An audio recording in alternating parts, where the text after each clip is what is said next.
안녕하세요. 매일 새로운 사연을 전하는 읽어주는 사연 라디오입니다. 구독과 좋아요, 많은 공유 부탁드립니다. 오늘의 사연 시작하겠습니다.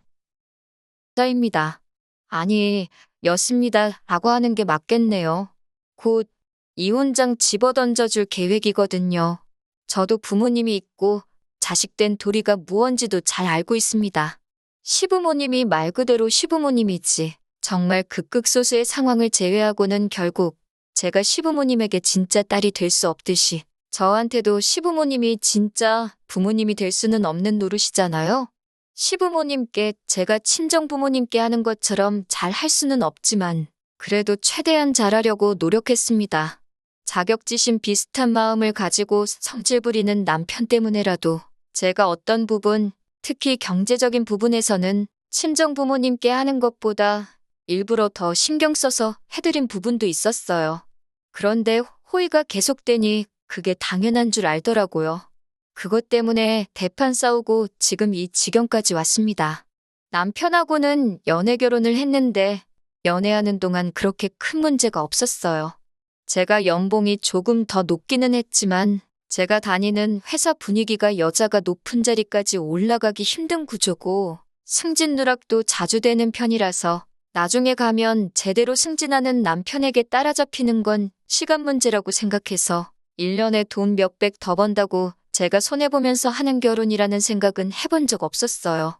결혼 이야기 오고 가면서 시부모님이 약간 보수적이고 옛날 사고방식을 가지고 계신 분들이라는 걸 알게 되었습니다. 제가 회사 다니는 걸 탐탁치 않아 하신다는 걸 조금씩 티를 내시더라고요. 차라리 직접적으로 말해줬으면 좋았겠지만 그걸 굳이 빙 둘러서 말을 하더라고요.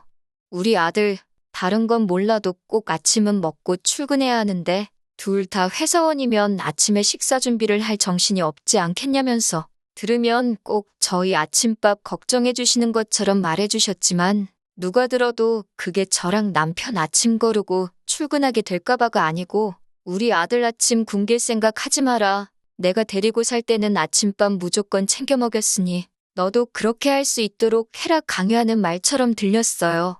저도 눈치가 없는 사람은 아니다 보니 그 말에 숨은 속뜻을 대번에 눈치챘어요. 그렇게 진짜 뜻 숨겨서 우명하게 돌려 말하는데 저도 일부러 못 알아들은 척 하면서 그럴 생각 없다고 돌려서 대답했습니다. 그래도 우리 지낼 신혼집이 어머님 댁보다 남편 회사에서 거리도 더 가깝고 제 회사랑 비교했을 때도 남편이 더 가까운 곳이니 아침 챙겨 먹을 시간은 있겠다고 대답했어요. 저는 회사가 더 멀리 있어서 아침에 더 서둘러 준비해야 되고 출발도 일찍 해야 하다 보니 아침에 밥 차릴 시간도 없고 저는 아침을 거르고 출근해야 한다는 뜻이나 마찬가지였지요. 그리고 그 자리에 남편도 같이 있었으니 아침밥을 꼭 그렇게 먹어야 하면 배고픈 사람이 알아서 직접 차려 먹으라고 말하는 거나 마찬가지였습니다. 제가 뭐 남편 뒷바라지 해주고 살림 대신 해주려고 결혼하는 건 아니잖아요? 저도 버짓이 직장이 있고 똑같이 돈 버는 입장인데요. 시어머니 입에서는 여자가 무슨 돈이냐? 집에서 살림 잘하고 남편 밥 든든히 먹여주는 게 여자 할 일 아니겠냐라고 말을 하시고 싶었겠지만 저한테 직접 하지는 못하셨어요. 남편이 중간 역할을 잘해준 부분도 있었겠지만 당장 벌이만 두고 보면 제가 조금 더 돈을 벌고 있었으니까요. 신혼집도 대출이 반이 넘다 보니 남편 혼자 외벌이로는 간당간당했으니 말입니다. 은근슬쩍 시어머니는 매번 바쁜 와중에도 제가 남편 뒷바라지를 잘 해줘야 한다고 말하는 듯 돌려서 말하곤 했는데 저도 저런 식으로 못 알아먹은 척 빙둘러서 대답을 피하곤 했습니다. 솔직히 저렇게 말하는 게 많이 밉상이기는 했는데 한편으로는 직접적으로 대놓고 그렇게 하라고 말을 하지 않으시는 게 오히려 더 다행이라고 생각했어요.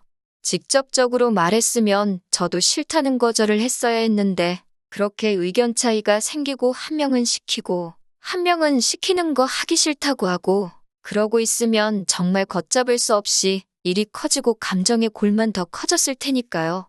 그런데 일이 이렇게 되고 나니 차라리 터질 일이었으면 차라리 한 번에 터져서 어떻게든 타협점을 찾고 해결을 했었어야 하는 일이었다는 생각이 드네요. 결혼 후에도 시어머니의 아들 걱정은 끝나지 않았어요. 안부 인사 드린다고 전화를 드리면 다른 건 다 상관없고 아들 밥 챙겨줬는지부터 확인을 하셨거든요. 그래서 그 뒤로부터는 안부 전화하는 것도 그만뒀습니다. 남편한테 알아서 하라고 저도 스트레스 받아서 못 참겠다 하니 알겠다고 하더라고요. 남편이 그 이후에도 몇 번씩은 직접 전화를 걸고 안부 인사를 드리는 듯 싶었습니다. 그런데 그것도 귀찮아졌는지 얼마 지나고부터는 몇 번 드리던 안부 전화도 안 하더라고요. 그러니 시어머니는 궁금했는지 직접 전화를 걸기 시작하셨어요. 처음에는 저한테 제 번호로 전화를 해서 아들 식사 이야기를 하시곤 했어요. 그런데 제가 회사에서 야근 때문에 몇 번 전화를 못 받은 일이 있었는데 어머님은 그걸 제가 일부러 전화를 씹는다고 생각을 하셨는지 언젠가부터는 남편에게 직접 전화를 하시더라고요. 전화해서 물어보시는 게 아침 먹었냐, 저녁 먹었냐입니다. 회사에서 챙겨 먹는 점심은 별로 궁금하지 않으신 듯 했고 집에서 식사는 잘 챙겨 먹고 다니는 거냐 여부를 묻다 못해 언젠가부터는 메뉴가 뭐였는지 물어보시더라고요. 메뉴가 성에 안 차면 우리 아들 그거 먹고 힘이 나느냐 마느냐 하시면서 전화로 툴툴거리시는 게 옆에 있는 저한테 다 들리는 정도였습니다. 남편도 핸드폰 볼륨을 낮추면 되고 조금 제가 들어서 곤란한 내용이 오고 가면 방으로 들어가거나 하면 될 텐데 오히려 저 들으라는 듯이 전화를 꼭 제 옆에서 받았어요. 아주 모자가 둘이 속이 음흉한 건 똑같구나 싶었습니다. 아무튼 그러다가 언젠가부터 시어머니가 저희 집에 발걸음을 하기 시작했습니다. 거리가 있다 보니 매일같이 오지는 않으셨는데 토요일 점심이면 꼭 들르셨어요. 차라리 평일에 와주시면 싶었던 게 토요일 점심에 오시니 쉬는 날에 어디 좀 다녀오지도 못하겠더라고요. 나가자고 해도 남편은 어머니 오시는데 어딜 나가냐면서 집에 있자고 하면서 말입니다. 그래도 시어머니가 그냥 오시는 건 아니에요. 대중교통 타고 오시면서 양손에 장바구니 바리바리해서 꽉 차게 음식들 잔뜩 해서 가져오십니다. 저 먹으라고 해오시는 거였으면 정말 몸둘바를 몰랐을 텐데 대놓고 아들 주려고 챙겨오신 게 티가 나요. 너는 아침 안 먹는다고 했지 하면서 아침 식사 대용으로 끓여온 죽이라든지 미역국 같은 건 딱 일주일치 남편 먹을 만큼만 준비해서 가져다 주시거든요. 저야 안 먹으면 그만인데 전날에 냉장고에 미리 옮겨놓고 아침에 전자레인지에 데우기만 하면 되게 해놨다고 굳이 저한테 설명을 해주시네요. 대답만 해드리고 어머님 가시면 남편한테 알아서 챙겨 먹으라고 말을 하니 이것 가지고는 그렇게 스트레스를 받는 편은 아니에요. 밑반찬 같은 것들이야 저도 솔직히 밥 먹을 때 같이 먹을 수 있으니까 챙겨오시는 게 무조건 남편을 위해 챙겨오는 거라고 단정 짓기에는 무리가 있는 부분이 있지요. 아들 내외 먹으라고 매주마다 반찬 바리바리 싸들고 대중교통 타고 신혼집까지 날라주시는 시어머니가 또 어디 있겠어요? 감사한 마음도 어느 정도는 가지고 있었습니다. 물론 해다 주시는 것들 전부 제 의사와는 상관없이 다 남편이 좋아하는 것들이긴 합니다. 같은 재료를 쓴 음식이라도 다 남편 입맛에 맞게 요리해 주세요. 예를 들자면 저는 간장과 참기름에 은은하게 무친 무말랭이를 좋아하는데 남편이 고추 양념에 무친 걸 더 좋아하면 남편이 좋아하는 쪽으로 해다가 주시듯이 말입니다. 식성이 다르니까 그건 어쩔 수 없다고 생각해요. 그래도 밑반찬이 있으면 귀찮을 때는 즉석밥 데워서 반찬만 꺼내 먹어도 한 끼 뚝딱 하니까 해주시는 것만도 감지덕지합니다. 그래서 언젠가부터는 매번 그렇게 오실 때마다 제가 10만 원에서 20만 원씩 다로 그때그때마다 챙겨드렸어요. 어디 가서 당신이 살림 안 하는 며느리한테 반찬이고 다 해다 주는데 며느리는 시모를 빈손으로 집에 돌려보낸다. 그런 이야기 듣고 싶은 생각이 없었거든요. 물론 제가 와달라 부탁드린 적도 없고 반찬에다 달라 부탁드린 적 한 번도 없지만 말이에요. 특히 매번 토요일에 오시는 것 때문에 솔직히 어디 나가지도 못하고 저도 불만이 많지만 이게 며느리돌이라고 생각했고 괜히 아무것도 안 해서 친정부모님이 저 가정교육도 똑바로 못 시켰다. 이런 이야기 나오게 되거나 그렇게 생각하실 수도 있게 만드는 것도 싫었어요. 또 제가 이렇게 어머님한테 잘하면 남편도 덩달아서 친정부모님한테 잘할 거라고 생각했었거든요. 남편이 친정 부모님한테 능글맞게 농담도 먼저 건네고 어려워하지 않고 잘하기는 했어요. 그런데 제가 시어머니한테 경제적으로 하듯이 남편이 나서서 해주는 부분은 따로 없었습니다. 가령 저희가 친정에 방문했을 때 친정어머니께서 남편한테 우리 사위 뭐 먹고 싶은 건 없는가? 하고 물어보시면 그날 외식 메뉴를 남편이 정하곤 했습니다. 그런데 남편이 나서서 계산을 한 적은 한 번도 없었어요. 보다 못해 제가 내기는 했는데 그렇게 안 했으면 아마 친정 부모님께서 계산을 하셨을 거예요. 남편은 한다는 말이 뭐 먹고 싶은지 먼저 물어보셨고 사주신다고 하셨으니 우리가 계산할 필요도 없는 거라고 아주 뻔뻔하게 나왔었습니다. 그래도 처가라고 어려워하지 않고 아버지 안마도 해드리고 하면서 싹싹하게 구는 부분이 있어서 그런 모습 보고 많이 참아왔어요. 그런데 이번 사건을 계기로 남편은 제가 자기 어머니한테 잘하는 걸 가지고선 제가 노력하고 있다고 생각하는 게 아니라 제가 어머님한테 잘하는 걸 당연하다고 여기고 있다는 사실을 알게 되었고 말도 안 되는 억지를 부리는 걸 보고 이혼까지 결심하게 되었습니다. 언젠가 어머님이 평일 저녁에 저희 집에 오신 적이 있어요. 별 이유는 아니었고 남편이 곶감을 좋아하는데 어디서 곶감이 들어왔다고 그거 몇 개 챙겨서 주러 오셨던 거였죠.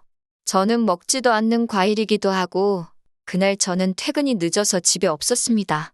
퇴근하고 나니까 곶감은 다 먹고 없었어요.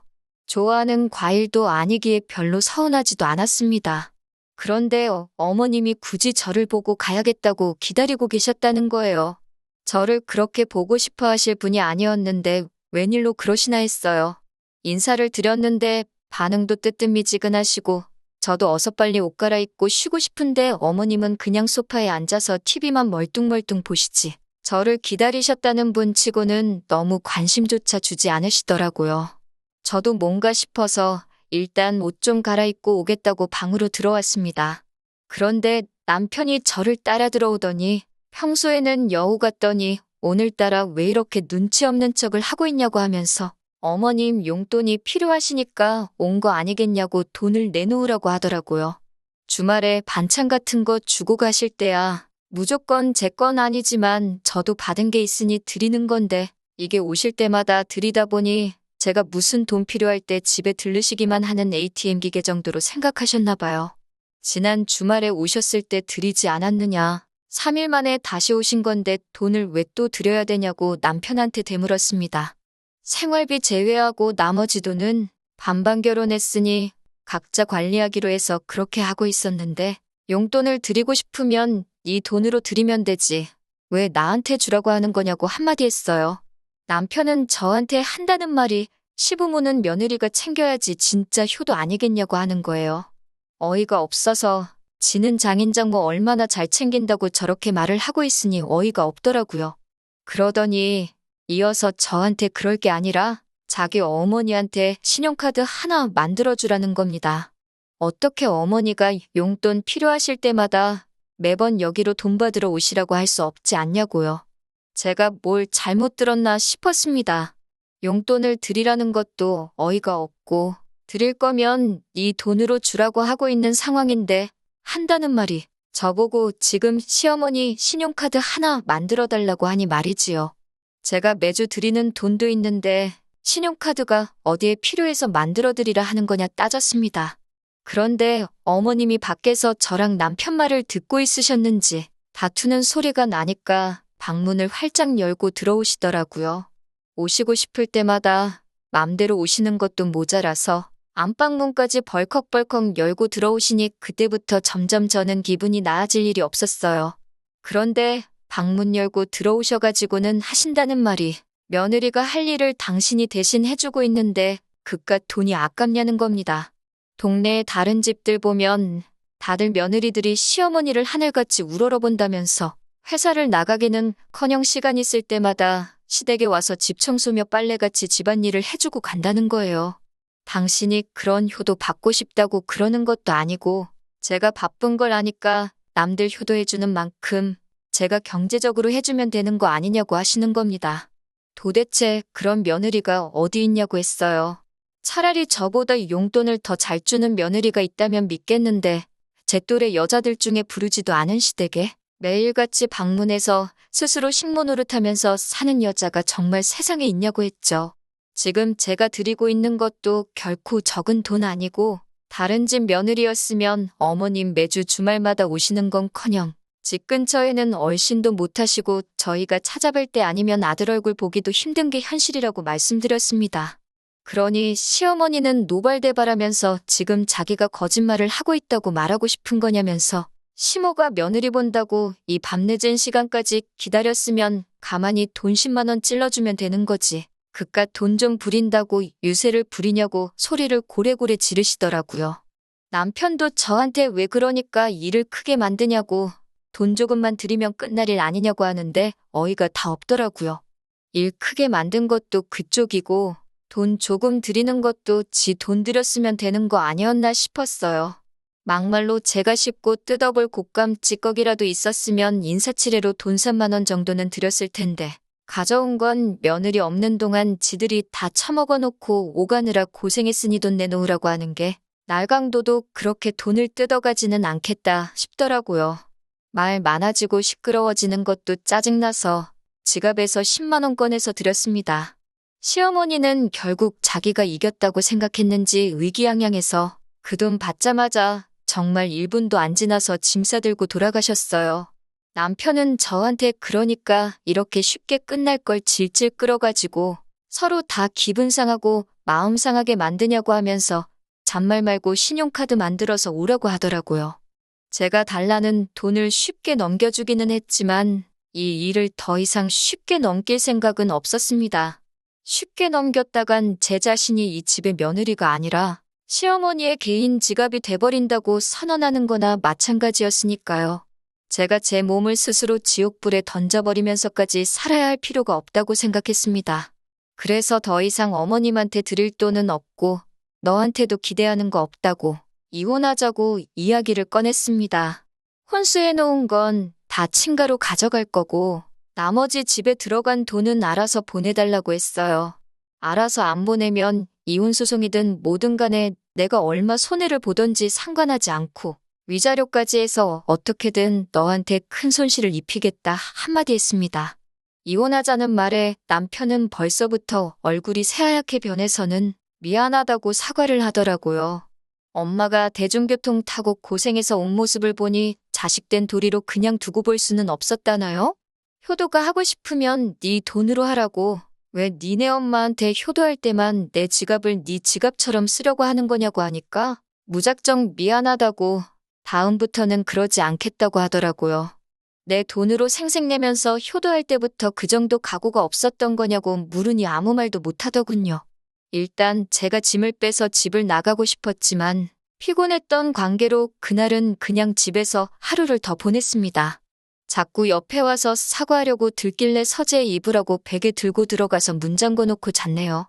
다음 날 출근하고 나서 일하는데 회사에서도 계속 전화기에 불이 나도록 미안하다는 문자를 계속해서 보내더라고요. 간단하게 전부 다 무시해줬습니다. 가는 길에 근처 마트에 들러서 짐 싸가려고 여행 가방 하나를 사가지고 들어갔는데 집에 가니까 남편도 이미 퇴근해 있고 시어머니도 계시더라고요.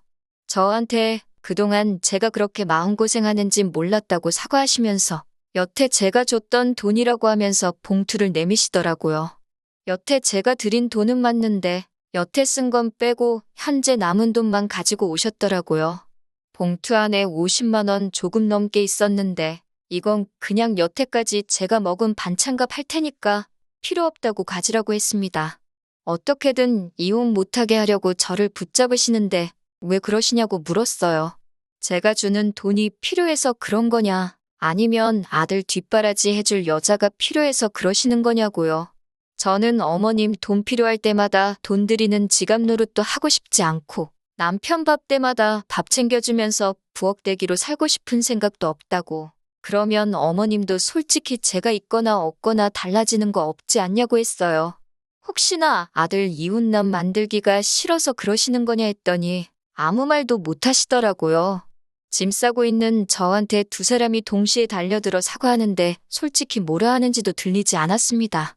다 싸고 나서 나가면서 남편은 이제 직접 엄마한테 효도할 수 있어서 좋겠다고 하고, 어머님한테는 그 원하던 아들 뒷바라지 다시 해줄 수 있게 돼서 좋으시겠다고. 나만 빠지면 되는 일이었는데 그것도 모르고 제가 괜히 결혼을 해가지고 이 사단을 만들었다고. 둘이서 잘 먹고 잘 살라고 하고 집을 나와버렸습니다. 그 이후로 오는 연락에 대해서는 다 무시하고 있어요. 합의 이혼을 하려고 하는데 자꾸 사과받고 마음 바꾸라는 식으로 나오길래 얼마 전에 변호사까지 선임을 했습니다. 저도 수임료가 나가게 생겼으니 그동안은 그냥 이혼만 하려고 했는데 이제는 위자료까지 다 뜯어내려고 합니다.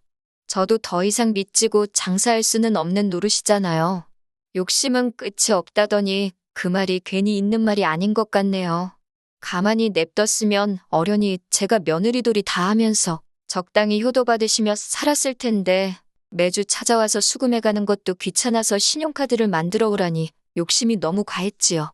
비록 저도 이혼녀 딱지가 붙게 되긴 하겠지만 이런 상황을 질질 끌고 있어봤자 20대 후반에 이혼녀가 되느냐, 30살, 40살이 돼서 이혼녀가 되느냐, 결과는 다 똑같았을 거라고 생각합니다. 차라리 제가 한 살이라도 젊을 때 빨리 이혼을 해버린 게 잘한 일이 아닐까 하는 생각이 드네요. 결혼이 둘만 좋아서 하는 게 아니라는 말이 참 맞는 말인 것 같네요. 솔직히 이번 일로 너무 질려서 한동안은 결혼 생각은 들지도 않을 것 같아요. 하지만 나중에 만약에 제가 다시 가정을 갖게 된다면 아내 때문에 가족까지 등질 필요까지는 없지만 그래도 중간에서 다리 역할 잘해주는 그런 사람을 찾아봐야 할 것 같습니다. 긴 이야기 들어주셔서 감사합니다. 오늘의 사연은 여기까지입니다. 구독과 좋아요, 알람 설정해주시면 앞으로 더 좋은 사연으로 찾아오겠습니다. 감사합니다.